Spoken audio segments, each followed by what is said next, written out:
হ্যাঁ বন্ধুরা, ঠিকই শুনেছেন। ভারত আমাদের মেরুদণ্ড ভেঙে দিতে চায়। এই বিষয় নিয়ে আমি 5টা পয়েন্ট আজকে আপনাদের সাথে আলোচনা করব।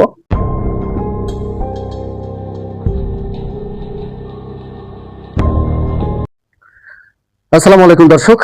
আজকের ভিডিও একটু ভিন্ন ধরনের এবং আমাদের বাঙালি জাতির জন্য, যারা বাংলাদেশকে ভালোবাসেন তাদের জন্য খুবই গুরুত্বপূর্ণ হতে চলেছে। অবশ্যই ভিডিওটি শেষ পর্যন্ত না দেখে কেউ ফোনটি স্কিপ করবেন না। অবশ্যই বিনীতভাবে অনুরোধ থাকবে যে আপনি যদি আপনার দেশকে, বাংলাদেশকে ভালোবেসে থাকেন তাহলে অবশ্যই ভিডিওটি দেখবেন মনোযোগ সহকারে। যে পয়েন্টের উপর আজকে আলোচনা করব সেটা হচ্ছে ভারত আমাদের মেরুদণ্ড ভেঙে দিতে চায়। হ্যাঁ বন্ধুরা, ঠিকই শুনেছেন। ভারত আমাদের মেরুদণ্ড ভেঙে দিতে চায়। এই বিষয় নিয়ে আমি 5টা পয়েন্ট আজকে আপনাদের সাথে আলোচনা করব। তো অবশ্যই ভিডিওটি শেষ পর্যন্ত দেখবেন এবং একটুও টেনে টেনে দেখবেন না, তাহলে কিছুই বুঝতে পারবেন না। আমি আমার প্রমাণ সহ, আমার কাছে অনেক প্রমাণ আছে এবং আপনারা চাইলে সেই প্রমাণগুলো আপনারাও পাবেন।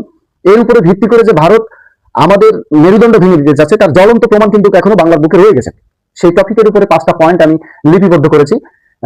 পয়েন্টগুলো আগে একটু জেনে নেওয়া দরকার। 1 নম্বর পয়েন্ট হচ্ছে সংবিধান। 2 নম্বর বিষয় হচ্ছে বা পয়েন্ট হচ্ছে শিক্ষা খাত। শিক্ষা মন্ত্রণালয়ের অধীনে যে খাতটা আছে বা সাবজেক্টটা আছে সেটাকে সম্পূর্ণ নিঃস্বহীন করে ফেলা। 3 নম্বর বিষয় হচ্ছে আমলাদের মধ্যে ভারতীয় নাগরিক কেন। বন্ধুরা, আমি আবারও বলছি, ভিডিওটি শেষ পর্যন্ত যদি না দেখেন অনেক কিছু মিস করবেন। আপনি আপনার অধিকার থেকে যে বঞ্চিত হচ্ছেন সেটা কিন্তু জানতে বাদ থেকে যাবে। তো 4 নম্বর পয়েন্ট হচ্ছে হাদি হত্যার বিচার নিয়ে এত নাটক কেন। 5 নম্বর পয়েন্ট হচ্ছে